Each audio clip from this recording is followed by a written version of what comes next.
Thank you folks for clicking on the video. If you'd like to be informed when new videos go live, please hit that subscribe button and don't forget to hit that bell notification icon. Please feel free to like, comment, and share the video with family and friends, as it really does help the channel grow in the current YouTube algorithm structure. Hello, my children of the night, and welcome back to Swamp Dog Games. I am your vampiric host, DK, and today we are doing a review of the core rulebook for the Corpse Kings RPG. This is a free courtesy copy I have received from Wade at Strange Glass Games. In this book, it is aimed at that adventurer who is tired of being a goody two-shoes, made of flesh and bone, trudging through dungeons, murdering all the helpless, poor zombie folk, and instead has chosen to join the host of the undead, as we let loose our inner darkness and conquer the known world, for all to tremble in fear before us.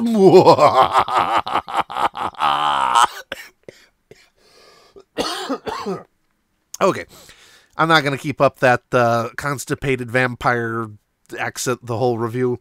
But yes, this is the core rulebook for the Corpse Kings RPG that we're going to take a look at today.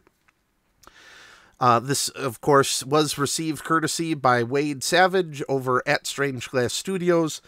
He has not seen this review before it goes up. He has not paid me any money, but because there is a link to the DriveThruRPG page for this, where if you decide to purchase the book and wish to do so through that affiliate link, the channel gets a little cut under YouTube's advertising rules. That's why you see includes paid advertisement in the corner, because technically, I guess, because I get a kickback from that. But all opinions are thus my own, and today we're going to take a look at the rulebook and see if this is one you should add to your retinue. But now, on to the review.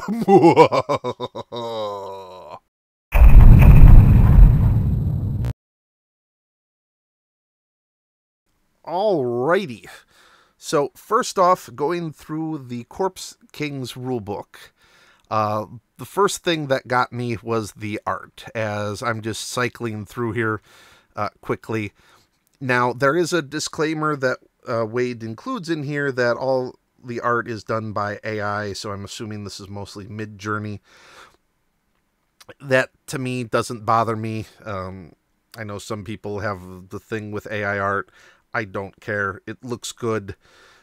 I like it. It really invokes that undead feel that this book is going for, and it's amazing high-quality artwork that I was drooling over for the first, 10 minutes. This whole book is 288 pages. About a third of that is these great art pieces in here that I just enjoyed scrolling through, and was just overblown with just how amazing the artwork was.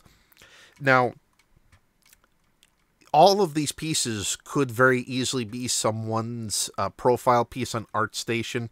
You can tell a little bit that the theme of the art varies between piece. It's not like when you look at a Games Workshop 40K product, or you look at Wizards of the Coast Dungeons & Dragons or Paizo Pathfinder, where it feels like the same overall design philosophy was used from image to image, so it feels, even though different artists did different pieces, because they're all using the same artistic guidance, it all feels like it could be from one artist in those books.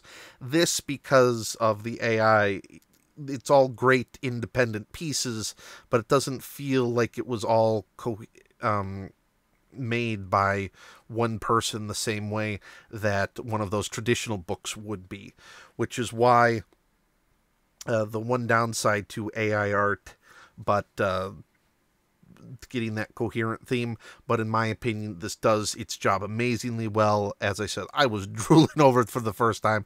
I ended up buying the book after getting this just solely from the free copy, just to keep up to date, so that whenever Wade did changes to the book, that I'd get to see them, because I want to see what other art that he puts in here, because I was just blown away by it.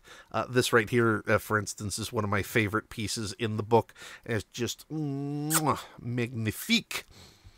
And I enjoy looking at it very much, the artwork in here. Now, my one issue with the artwork, however, and depending upon if you noticed it or not, is the slightly weird aspect ratio. This is actually full screen on my computer in presentation mode. That, what is it, 9:16? If you exit full screen mode out of this and try to print it, you'll see that this actually comes out to 13.3 by 7.5. This is not any sort of paper standard I'm familiar with. It does look great on a widescreen monitor like what I have. It looks absolutely gorgeous, and I just am not fully sure if I'm a fan per se of that aspect ratio. On a full screen monitor it looks great, but when I want RPGs, I prefer printouts. There is no print on demand for this. That's why right now I'm willing to do a digital review, because there's no physical copy to look at. But because of this weird aspect ratio, I'm not sure you could get a easy print on demand version of this book. So because of that design choice, I think Wade may have shot himself in the foot to get a physical release of that. So I'm a little bit sad with that, and I don't think from a design perspective that was a good choice. It looks great full screen on my computer. I would love these images as wallpaper on my machine, just constantly rotating through them. And for that reason alone, I'm like, Wade, please add some of these pieces as an add-on to the full $20 version of this on drive-thru, just so people can use these as wallpaper for their computer. They will pay for these images to be wallpaper alone, even for getting the rest of the book. Just the wallpaper value is great in here. But I think that not being able to easily get a print-on-demand version, since I don't know of any standardized paper that this fits. I was looking at the European A series. This doesn't even technically fit U.S. legal format, which is 8.5 by 14. I'm like, why would you want to make sure that you absolutely cannot print this book out physically? Just seems like a bad choice to me. I don't know if that was just started because now when you open this, it pops up as a PowerPoint presentation. So I'm assuming this whole thing was created in PowerPoint because of the metadata. All points to that.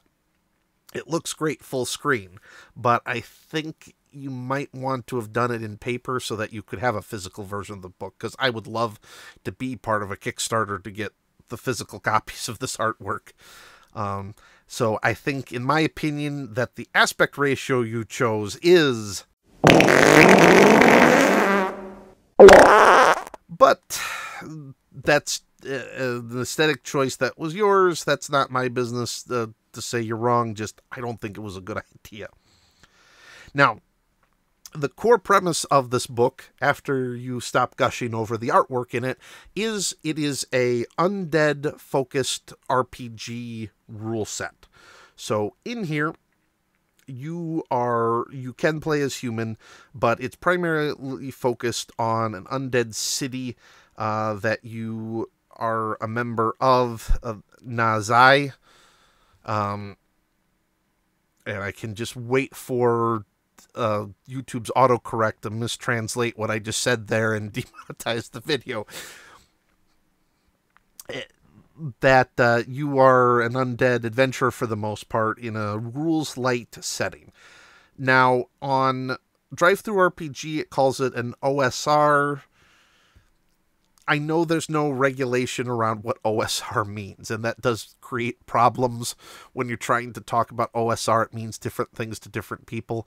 Myself, when I think of OSR, I think of essentially a third-party D&D engine book that uses the non-5e versions of the rules is what I think of when I think OSR, mainly like 3.5 and earlier, most of them being around like D&D 2nd edition or D&D Advanced, though I have seen some D&D 4.0s in the OSR branch. This one has nothing to do with the D&D engine, and trying to morph any of that over is going to be a pain in the ass for it. This is a rules light system, though, so it's not... the rule system is pretty good. It's just not what I was expecting, because he did publish a couple rules in 5e format on Twitter, and because it's not an analogous one-to-one of D&D, you can't really easily port information over.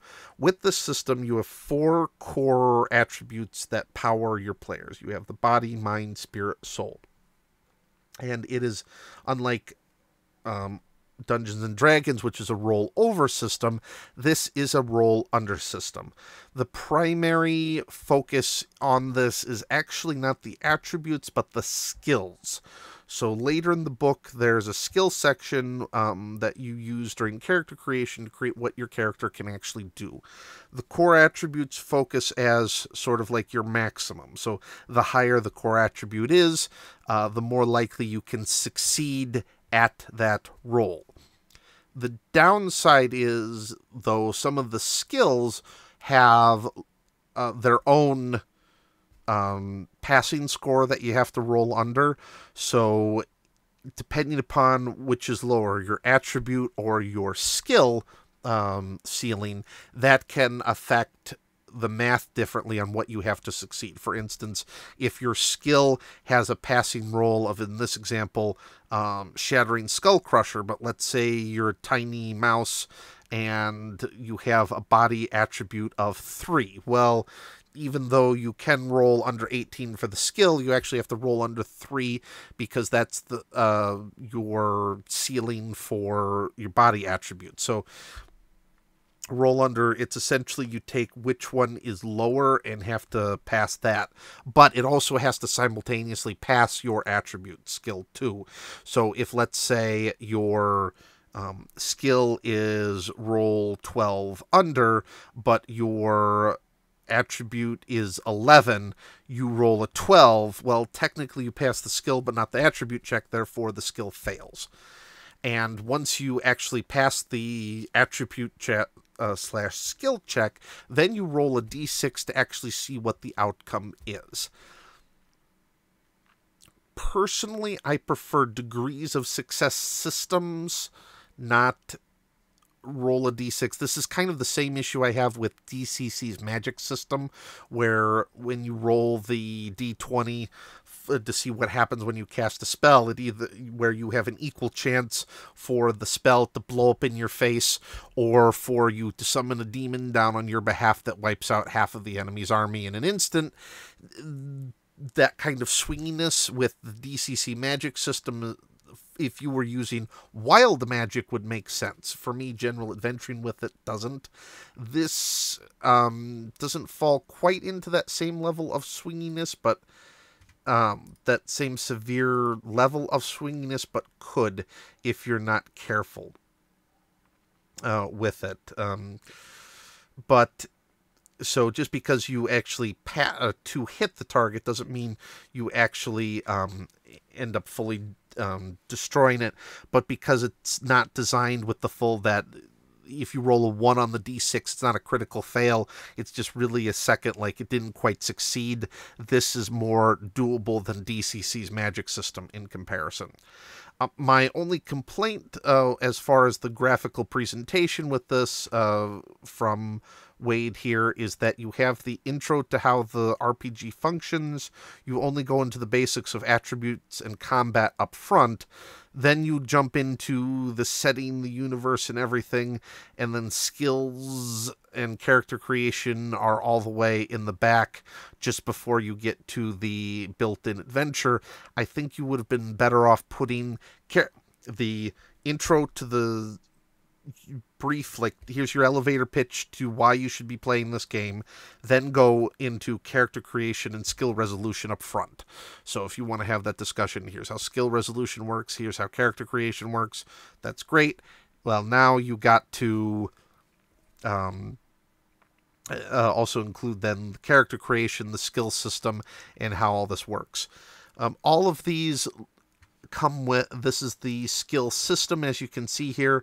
They all come with an icon, sort of World of Warcraft-ish style, the required skill minimum level or the attribute level minimum in order to use it, the passing to hit requirement, and then the results of your 1 through 6 result of the attack or action that the skill is proposing. This feels very World of Warcraft-ish. This document, like WoW, reminds me of the old Wowpedia. I don't know if the design still follows this or if they've updated over the years. But, or no, not even Wowpedia. The original World of Warcraft rules for the 3.5 edition of Dungeons and Dragons when it came out. This reminds me a lot of that design philosophy. All in all, though the character creations is split up too far in the books, it's a very rules-light system effectively. That it's just, hey, what is your attribute? Oh, and then other minor complaint that the character sheet is in the middle of the book, not the end. I think that really should have been changed. Let me pull that up quickly. Here we go. Oops, that's the character sheet. There we go. As you can see, it's really more of a very rules-light system. Of rules-light systems, I can be very snobbish to. I will fully admit, some I think take rules-light too far, where there's not enough rules to actually make the system interesting, and you're effectively playing a narrative adventure game at that point, which I don't like. There has to be some level of rules in it. This system is one of the better rules-light systems I have seen personally. I like the way this handles things better than, for instance, it's handled in Monty Cook's Numenaria system. I prefer this one with the mind, body, spirit, soul, core attributes, and the skills function. And with this, you can see here it's effectively a trifold character sheet that you get in here. You do have, of course, then the system does technically include classes in the core rulebook, but that's more of a, here's a pre-gen for you, more so than a requirement. It's focused more on your attributes and your skills to actually determine what your character can do. Class is a very loose, predefined collection of ideas for you that you can mix and match or to just make your character your way. So I do like that the class system isn't as robust and as shoehorny the same way it is in like Dungeons and Dragons. The classes, or the skills, though, that you use, it's very easy to understand what they're supposed to do, how they're supposed to function. Now, because so much of this is handled through skills rather than generic universal combat traits, the core rules of the game actually only, if you were to print this off in 8.5 by 11, the core rules is less than 4 pages. So 2 sheets of paper that you need, and everything else is handled through these skill checks instead. For ease of play, you're going to have to be cross-referencing this a lot. It's going to take a while to actually remember these. The downside by those rules not being universal, if your character doesn't have the skill, you can't actually do it. That's a downside for some of these that I think could be more universally applied, but for a rules-light system, you're going to be able to wrap your head around it very quickly. It's essentially, okay, can I roll under this? Do I meet the minimum requirements for it? Roll a d6 to see like what level of success I get off of this. And it's very simple to understand. It's just trying to remember everything that your character can do is going to be a little difficult. Now, this book, because it goes through in a sort of game function, it shows the skills with the artwork and then the description, and then pretty much all items are handled the same way here. I am not a fan of the graphical presentation of the system for some of these pages when it comes to items. As you can see here on page 33, for instance, where you have, because there's a lot of deep reds, deep blacks, it all melds together. And you look at this page quickly, if you're scrolling through, you will very easily not see all of this, and even, whoops, the text might not necessarily be, might not stand out that well against the background, and so some of these pages I think needed a little more backing behind them so that important pieces of information stand out. Like here, for this description of a particular tavern in the town of Nazai, that you can read this. It stands out. Here is text I need to read. Here, though, for the menu items in the township, you're not going to be able... You could very easily gloss completely over this. Like, at first, when I'm not focused entirely like this, I didn't even realize there was an image here. At first, I thought something was wrong here and there was no glass, and because of that background. So that I'm not a fan of some of the presentation of the data on here. Monsters, as you can see, gets better when it has clear background, so you can identify, okay, here's what their level is, their HP, their mind, body, spirit, soul, whatever. Here's the important information I need for it to function. Okay, useful information. That gets into GM territory only, of which I'll only show that I kind of like that. Oops, some of these had it. While I'm here in the GM, here we go. For your GM's eyes only, I like that little touch there in the GM section. I'm looking for the equipment section. Okay, here's the equipment section. Here then, like here, when you get this backing, here's the plant, here's what the information I need with a clear background. I think that's better. Here's these images kind of wash into each other for the data I need, and I think is actually garbage data from the AI, because I don't think that's even English. But here's the armor. Here we go here. I prefer when the data is presented in this fashion rather than on like a couple of these pages where he presents data similar to that from the tavern, where it's just, hey, here's data on the image, use it that way.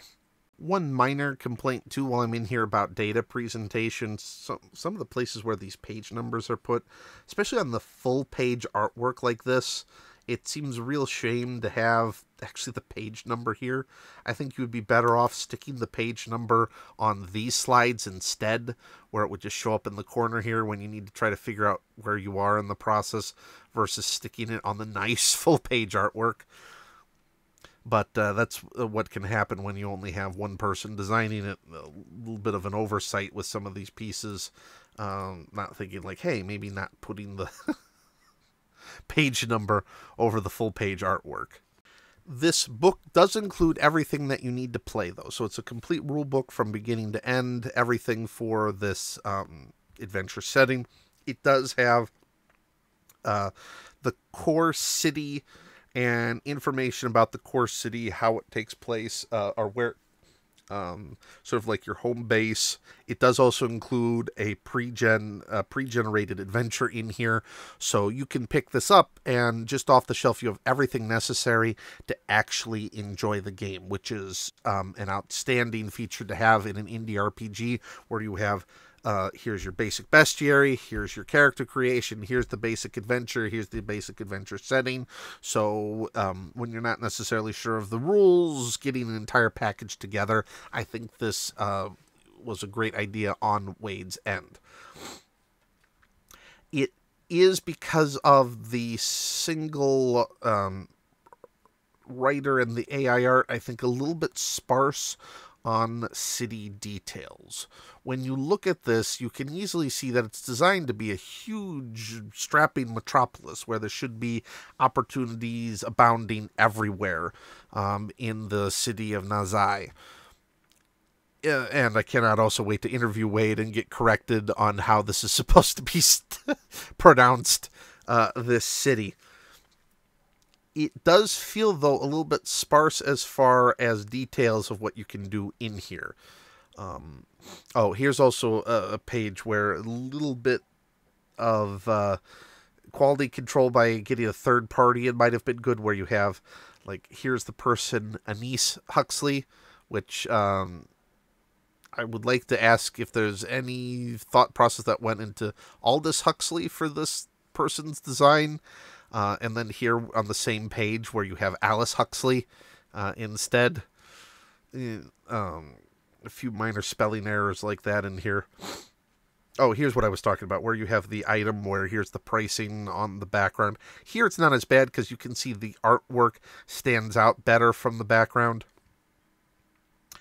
But the main city itself is a little bit sparse in details. You essentially have a couple major locations, but compare that to a lot of RPG books that get into city design, city environments, and providing every little location that you could possibly want to go visit.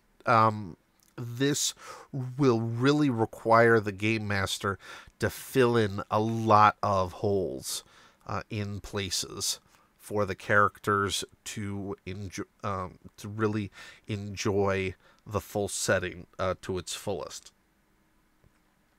But if you want a Halloween-themed plug-and-play adventure that's all ready to go, this could definitely fill in for that gap. Combat system is pretty straightforward. There's not so many subsystems in here compared to some other indie RPGs. This one really focuses on just worry about the core skills and then the quality of success on those skills in it. So it can be a little bit swingy, the play of this game, I feel, but it's not going to be drastic. Like, again, it's not going to have the spell blow up in your face. There are some interesting takes on character creation when, of course, you want the whole thing to focus on you playing the undead. You have plenty of choices in here for that. As they said, the classes don't really exist. They're more of a template for you to like easily just create one. So you want your undead sentinel. Well, here's a pre-made class for your players to play for the session, type thing. So it's has that opportunity to just plug in, just jump right in, get started. This, I feel, would be a great demo game for Halloween. Just quickly throw some players in here without needing much prep from the game master. These rule books with the material in here. Of course, you have your required gear because you are an adventurer. Though you can play as human, it is mostly focused on assuming that you're undead of some sort as you go adventuring in here. The artwork that Midjourney is able to pop up for weapon systems is great. I do wish that it would actually have English in here, so I could be like, oh, that's what that cool weapon is. As it stands, I feel like this could have used a little more work, perhaps, to clean up the background so you could point, this is the weapon system I'm talking about. It does have ranged combat, shields, all the armor that you could want. There's a decent amount of equipment in here for adventuring that definitely give you an idea of that this is definitely a hardcore undead theme in here. That there's no saints abounding. You are definitely in the undead in this adventure game. You do, however, get some more stories on the city, plenty of locations to play in. This, for some reason, makes me feel like it's a cover to Ailstorm, their Halloween album right here. As well as I talked about, a little bit of a bestiary. These have been uploaded on Twitter for now X or whatever the hell it's being called for a while. So if you wanted to see some of the free look into the game and some of the creatures that he's been doing, that has been posted for a while on the Corpse King's Twitter page. Again, not a were shark, but an undead shark. Definitely would not want to be messing with this one in the middle of the night. Plenty of also get your Cthulhu creature fix in here as well.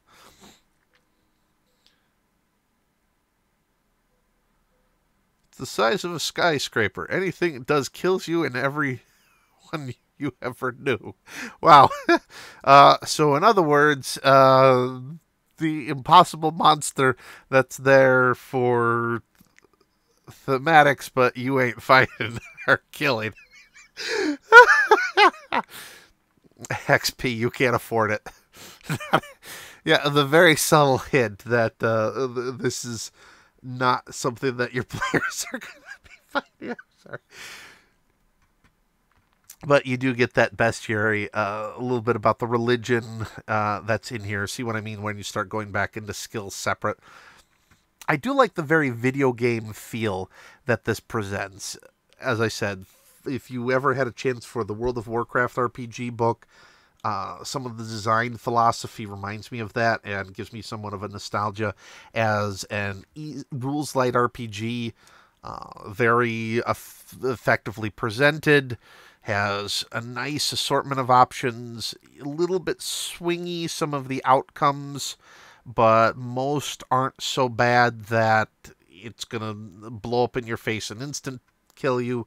Most it's just like, oh, nothing actually happened, therefore try again next time. Like here for your basic skill punch. Pretty much everybody needs it, where essentially you have a 1/3 chance, even if you hit, of it doing nothing. And then a chance to actually knock them off their feet to effectively stun them. Which, once you get the hang of it, the skills system, I think, will be very easy to implement. And because of the plug-and-play nature of this, even though they're not handled in the universal combat section the way that Dungeons and Dragons does, it does allow you to like plug and play new skills in as you think of them, or as your players come up with more, without having to rewrite whole sections. From a modularity standpoint of the design of this, it's going to be very easy for them to upgrade this game as more ideas come through, without having to overhaul significant sections of it in this very modular writing style that he took for creating the rules of this game, which is kind of nice. It does also include your own a brief adventure. In the heart of the Bloody Fang neighborhood in Nazai stands a mysterious mansion where you and your players got to go investigate someone from the household. So everything that you could possibly need is in this book. But ultimately, the question that you're here for today, Corpse Kings, should you get it? I, admittedly, even though I got a free version of the book, just because of the artwork alone. As I said, I drooled over the artwork as soon as I saw it. I ended up getting this game myself because I want to see where this goes. Looking at the initial publication, it looks like he's still going to be doing some updates with it. I'm a little hesitant of like going, rah, the updates will come afterwards, because I saw just what a disaster like DLC and post-release updates did for the gaming industry. Remember when games worked right out of the box? And now you got to run 2 hours of updates before you can even start playing the thing. I'm like, I kind of don't want that in my RPG hobby. But for one guy that's doing this all by himself just because there's no one else credited, okay, I'll give him the pass for that. The core mechanics of the game make sense. It's take your attribute, take your skill, roll a d20. Do you roll under both of them? Good to go. Now roll a d6, see what your success matrix is. Okay, you do that.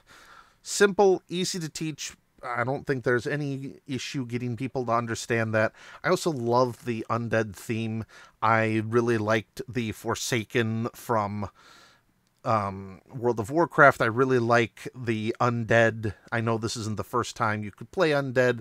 3.5 had plenty of that, but I think from a presentation standpoint, having the whole RPG focusing on the undead, I can't think of many that I've encountered that are just fully an RPG focused on being the undead player. I like it. It's simple to understand, straightforward. My issues with the system, though, are in the presentation of it. It feels just not quite there. Like, this still feels early access to me, not quite a full release. One of the examples here, like minor things like, hey, get the page numbers off the full page artwork, put that on these pages where it's not going to cover up anything. But the other place, just looking at the contents directory, for instance, you have, what are the core attributes? Page 8. What are the skills? Page 9. Combat, page 10. Okay, that all makes sense. Now suddenly we have to jump all the way to page 55 to get the character sheet, starting out leveling, the GM XP sheet, gear, projectiles. Then you got skills over here. You then have monsters and bestiary and classes, which aren't really needed, but then you do skills, then you do spells. It's the order of the presentation is a little bit nonsensical to me. Either you should have started with all of the character creation first, then go into story, or go story first, then character creation. Thinking the player's handbook from D&D, you jump in, okay, you need the elevator speech at the front to say why you should be interested in this game. Okay, introduction, page 5. Makes sense. Go into what are the core attributes? How are skills? What do they do? How you build your character. Build that character. Then go into the next thing. The scattershot delivery system of this just does not make any sense. And also, skills and spells is another issue. It's all skill-based, the system. Plug and play the skill.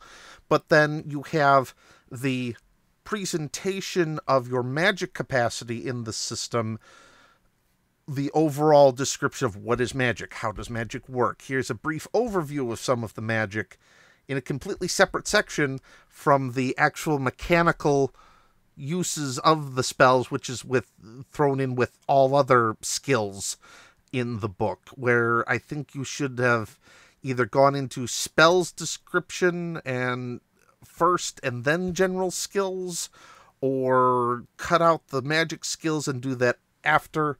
Have the general skills first, then the spells, just basic overview, and the magic overview, then the spell skills.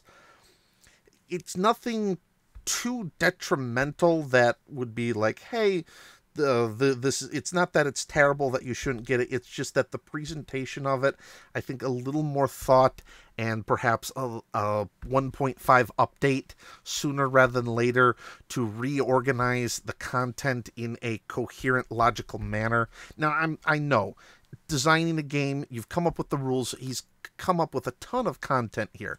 I would have liked to see a little bit more explanation of the city of Nazai, but one guy, and in a core rule book, it's not really necessary. It's just more of a desire on my part. The only thing that I think is critical would be to reorganize the content sections of this book where like material is closer to each other. So have introduction, your elevator pitch, course attributes, what are skills, combat, character sheet, then go into how character functions work, then go into skills, separate the magic skills out, explain the magic system, then explain the magic skills in a separate section, then go into your equipment, go into weapons, go into armor, gear, magical items, whatever, healing. It just does not make sense, this system. Like, here's the explanation of magic at 118, here are the actual spells in 193. After you've done general skills. It's just that little bit that takes this from being like a, you should be playing this and why aren't you playing this, to it's an indie game and kind of feels definitely like an indie game that maybe need a little bit more time in development first, before 1.0 update. Yeah. But that's not saying it's bad. The core game is there. It's just, it needs some remaneuvering of the content pages. Now, on every game that I talk about from an indie, there's a sliding scale what I look at for the success matrix. One is on one end over here. This is your generic role-playing game that's super generic, super universal. Every single person on Earth would play it, but there's nothing that's unique about it to make it interesting for people to grab it. Over here you have the hyper unique, the hyper bizarre, the hyper focused niche RPG that is like so locked into its core demographic but will scare away pretty much everyone else from playing. This RPG, I think, from a thematic and a rule perspective, the combination of the two really does what I think is that sweet spot on the sliding scale, where it's unique enough. Undead RPGs, playing the undead might not be the most common of thing, but I can't think of many undead RPGs off the top of my head. And I can think of like the rough covers of a couple, and I tried Googling and didn't really get much in the way other than it taking me to D&D books for playing the undead, not really a core undead RPG. So it's uncommon, the theme, but the material presented in here is not so over the top, just so hyper focused on the undead that you could still, I think, have somewhat universal appeal. So this sort of is closer to the uniqueness side of the spectrum than the generic side of the spectrum, but it's in that, I think, sweet spot that from a marketability standpoint is really great. I think this could be the new yardstick by which I measure that sweet spot for more niche indie products to really fill in. This is where they can really shine, providing that content that no one else is doing, I think, well, and still have general user appeal in here. Do I believe that you should get this RPG? If you it's sold in the OSR section, I really don't think that is true on Drive-Thru-RPG.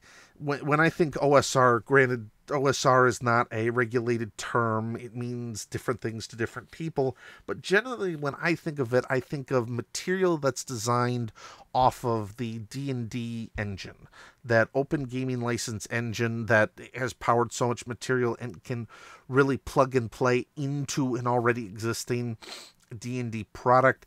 This would be not impossible, but very difficult to try to find equivalents over, and you would probably be better off just reskinning an already existing monster with the visual flourishes of this game rather than trying to port it into the D&D system. So I don't really consider it OSR. It's an indie rule set that has potential that I would really like to see where it goes, and I think could have good potential going forward.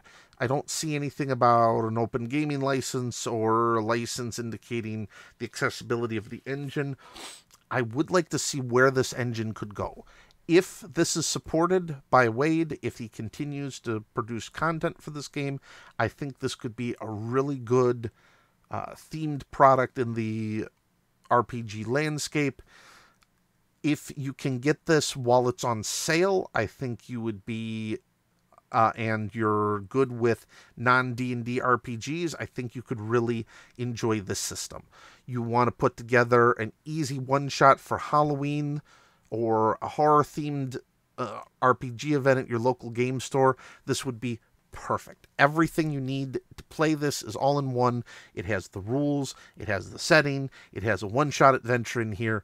It is good, and I would say that it is a very good indie RPG that you should consider adding to your collection.